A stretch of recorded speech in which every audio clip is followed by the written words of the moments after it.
अस्सलाम वालेकुम and welcome to headlines. मैं हूं हसन इफ्तिखार और मैं लेकर आया हूं आपके लिए दिन भर की खास खबरें। अली वासी साहब जो हैं वो किसी ज़रूरी काम के सिलसिले में आज लाहौर शहर से बाहर हैं, तो उनके हिस्से का प्रोग्राम जो है वो मैं कर रहा हूँ। इंशाल्लाह एक दिन में वो वापस आ जाएंगे तो वो अपना प्रोग्राम फिर से शुरू कर लेंगे।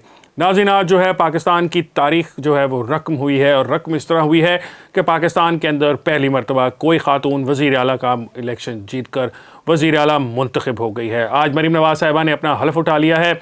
मरीम नवाज़ साहिबा जो है वो पाकिस्तान की तारीख में पहली वज़ीर आला हैं। किसी भी सूबे की, पंजाब की, खैबर पख्तूनख्वा की, सिंध की या बलूचिस्तान की, किसी भी सूबे की पहली वज़ीर आला हैं। और इतना बड़ा सूबा है, 14 करोड़ का सूबा है, और उसकी वज़ीर आला जो है वो मरीम नवाज़ साहिबा बन चुकी हैं। इससे पहले तारीख रकम हुई थी जब बेनज़ीर भुट्टो शहीद जो हैं वो मुल्क की वज़ीर आज़म बनी थी, और इसके बाद अब पाकिस्तान के अंदर दूसरी मरतबा ऐसा हुआ है कि कोई जो खातून है वो इतने बड़े सियासी ओहदे तक पहुँच सकी हो। ये बहुत बड़ी अचीवमेंट है ख़वातीन के लिए, पाकिस्तान की ख़वातीन के लिए। बहुत सारे लोग ये बात करेंगे कि दोनों ख़वातीन जो हैं ये अमीर ख़ानदानों में पैदा हुई थी, प्रिविलेज बैकग्राउंड्स थे इनके, और वहाँ से इनको ये मिला था। लेकिन मैं आपको ये बताऊँ कि पाकिस्तान के अंदर आप जितने मर्जी प्रिविलेज हों, जितना मर्जी सब कुछ हो, ख़वातीन और मर्द जो हैं उनके जो अपॉर्चुनिटीज़ हैं वो बराबर नहीं मिलती हैं। इसलिए आप देखेंगे कि बड़े बड़े ख़ानदानों में बड़े बड़े बिजनेस फैमिलीज़, टाइकून्स, लॉयर्स, ये सब लोग जो भी होते हैं, उनकी अगर बेटियां भी हों तब भी उनके जो बेटे होते हैं वही उनका आगे काम संभालते हैं या उनकी जगह कुर्सी पर बैठते हैं, जबकि बेटियां जो होती हैं वो यूजुअली उनको इस तरह नहीं ज़्यादा दिया जाता। बहुत बड़ी अचीवमेंट है ख़वातीन के लिए। कम अज़ कम ये वो सोच सकती हैं कि चलें किसी इन्फ्लुएंशियल शख्स की बेटी ही सही, लेकिन वो खातून होकर भी सूबे की वज़ीर आला बन सकती है। मरीम नवाज़ साहिबा का वज़ीर आला बनने के बाद चैलेंजेस का आगाज़ बहुत बड़ा है। पंजाब का जो सूबा है ये, इसके अंदर गवर्नेंस का जो मॉडल था शहबाज शरीफ साहब ने जो बनाया था 2008 से लेकर 2018 तक, वो तकरीबन इस वक्त ख़त्म हो चुका है। बहुत सारे ब्यूरोक्रेट्स जो हैं या तो वो रिटायर हो चुके हैं या वो पंजाब से पोस्ट आउट हो चुके हैं, दूसरे सूबों में काम कर रहे हैं या फेडरल गवर्नमेंट में काम कर रहे हैं। पंजाब की ब्यूरोक्रेसी जो है वो अपनी बुरी तरीन शक्ल में है। इसलिए मरीम नवाज़ साहिबा के लिए बहुत बड़ा चैलेंज जो होगा वो ये होगा कि किस तरीके से इस ब्यूरोक्रेसी से काम कराया जाए। उसके अलावा मरीम नवाज़ साहिबा के लिए सबसे बड़ा चैलेंज ये होगा कि जो सूबा है उसकी आबादी है, उसके जो रिसोर्सेज देने हैं, एजुकेशन है, हेल्थ केयर है, ये सारी चीज़ें जो हैं ये बहुत मुश्किल होंगी उनके लिए इस पर ध्यान देना या इसको करना, क्योंकि रिसोर्सेज फंड्स जो हैं वो लामहदूद नहीं हैं, लेकिन मसाइल जो हैं वो यकीनन लामहदूद ही हैं। मरीम नवाज़ साहिबा को गाइड करने के लिए उनके वालिद साहब मियां मोहम्मद नवाज़ शरीफ साहब उनके साथ मौजूद होंगे, और मियां नवाज़ शरीफ साहब जो हैं उन्होंने भी अपनी सियासत का आगाज़ पंजाब की चीफ़ मिनिस्ट्री से ही किया था। तो उनके ख़्याल में उनकी बेटी के लिए ये एक बहुत सुनहरा मौका है, एक बहुत अच्छा मौका है कि वो यहाँ पर पंजाब के अंदर काम करके दिखाएं, और उसके बाद अपना जो है स्टैचर वो एलिवेट करके वज़ीर आज़म हाउस की तरफ भी वो अपनी नज़र रख सकें। मरीम नवाज़ साहिबा के लिए एक और मसला भी ये होगा कि मरीम नवाज़ साहिबा जो हैं उनसे पहले इस सीट के ऊपर, जैसे मैंने आपको बताया, नवाज़ शरीफ साहब, हमज़ा शहबाज शरीफ साहब रह चुके हैं। तो बहुत सारे लोग जो हैं उनके साथ मुकाबला भी करेंगे, तकाबुल भी करेंगे, और ये मामला जो है ये उनके लिए शायद कुछ थोड़ा सा मसले का बायस होगा, क्योंकि मरीम नवाज़ साहिबा ना तो शहबाज शरीफ हैं, ना नवाज़ शरीफ हैं, और ना ही हमज़ा शहबाज शरीफ हैं। वो एक इंडिविजुअल हैं, मुख्तलिफ इंडिविजुअल हैं, उनकी सोच मुख्तलिफ है। वो बहुत सारी बातों में इन तमाम जो शख्सियात हैं उनसे शायद इख्तलाफ भी रखती होंगी।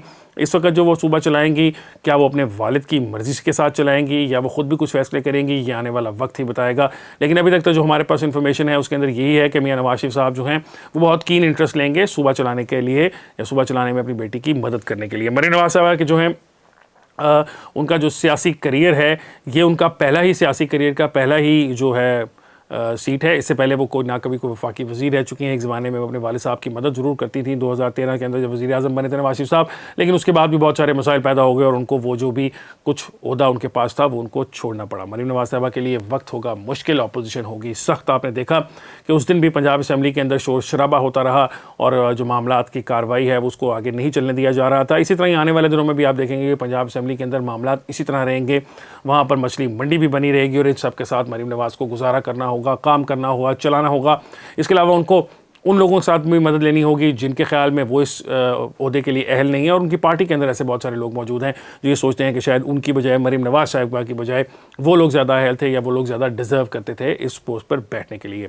आज के दिन की जो दूसरी खबर है वो भी ख़वातीन से रिलेटेड है। वाक़या है कल का, लाहौर का एक बाज़ार था इचरा, वहाँ का, एक खातून जो है अरबी रस्मुल ख़त में कुछ डिज़ाइन था, कुछ कैलीग्राफी बनी हुई थी उनकी शलवार कमीज़ के ऊपर, वो पहनकर बाज़ार में चली गई अपने हस्बैंड के साथ और वहाँ पर हो गया मसला। और मसला ये हो गया कि बहुत सारे मौलाना हज़रात वहाँ पर इकट्ठे हो गए, बहुत सारे दाढ़ी रखने वाले अशख़ास थे, वो इकट्ठे हो गए और उन्होंने वहाँ आकर ये शोर डालना शुरू कर दिया कि आपकी जो कमीज़ है इसके ऊपर नाउज़ुबिल्ला कुरान करीम की कुछ आयात दर्ज हैं और आप जो है बेहुरमती कर रही हैं। और उसके बाद फिर जब ये बात का कहना था कि आनन फानन जो है वहाँ पर लोगों का एक मॉब इकट्ठा हो गया और वहाँ पर हर तरफ गुस्ताख़ रसूल की सज़ा, हर जो है वो सरतन से जुदा की बात के जो है वो नारे लगना शुरू हो गए, बात का सुनना शुरू हो गई।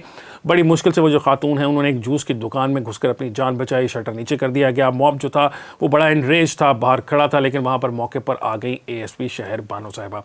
ASP शहर बानो साहिबा जो हैं वो किसी ड्रामे या फिल्म के हीरोइन की तरह आई और उन्होंने आकर उस खातून को उस कमरे से निकाला, मॉब को पैसिफाई किया और वो वहाँ से उस खातून की जान बचाकर चली गई।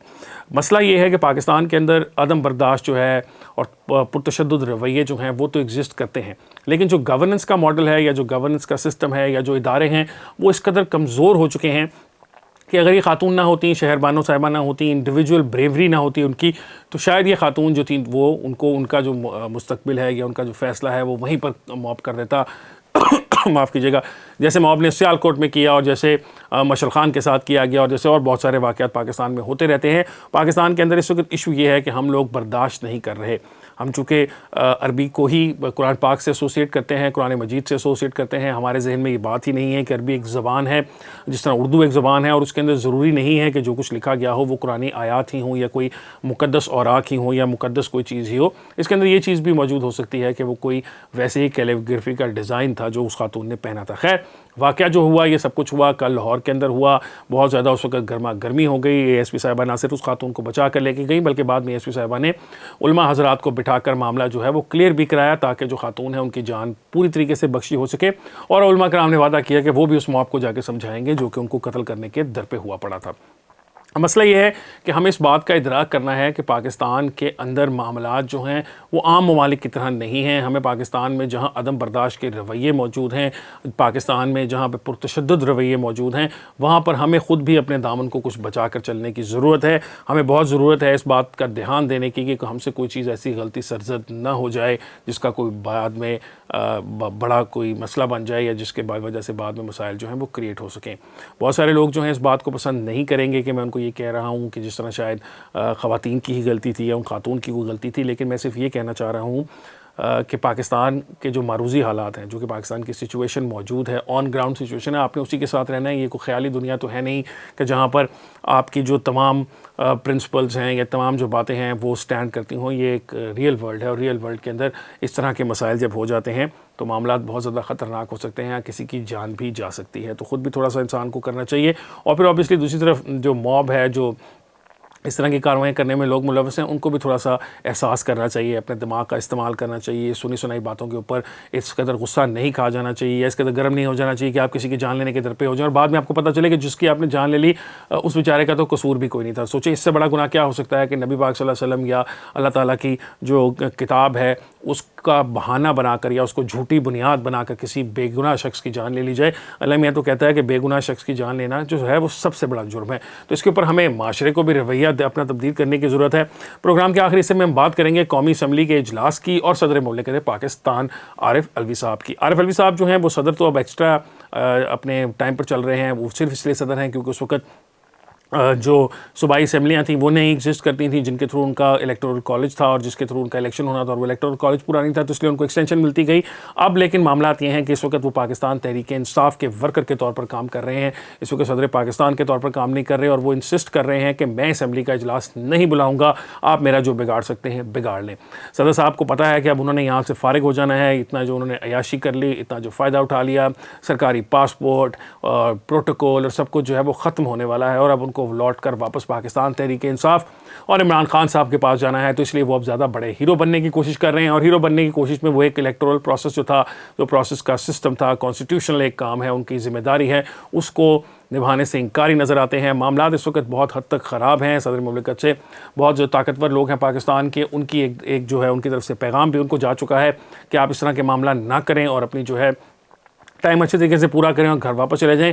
लेकिन आरिफ अलवी साहब जो हैं उन्होंने आखिरकार इमरान खान साहब के सामने नंबर स्कोर करने हैं। पहले ही लोग कहते हैं कि आरिफ अलवी साहब से इमरान खान साहब को बहुत ज़्यादा शिकायत हैं, तो आरिफ अलवी साहब की भरपूर कोशिश यही है कि वो सारे मामले को बुनियाद बनाकर अपनी कम अज़ कम क्रेडिबिलिटी इंक्रीज़ कर लें। खान साहब को वो ये कह सकें कि देखिए मैंने एक धांधली ज़दा इलेक्शन था जिसमें हमारी सीटें चोरी की गई, उसकी मैंने असम्बली का सेशन ही कॉल नहीं किया था। लेकिन आखिरकार तो सदर साहब को असम्बली का इलेक्शन सेशन कॉल करना पड़ेगा। वो सेशन वो आज कॉल करते हैं, 2 दिन बाद कॉल करते हैं, हफ्ते बाद कॉल करते हैं, मजबूरी उनकी बन जाएगी, काम उनको ये करना पड़ेगा।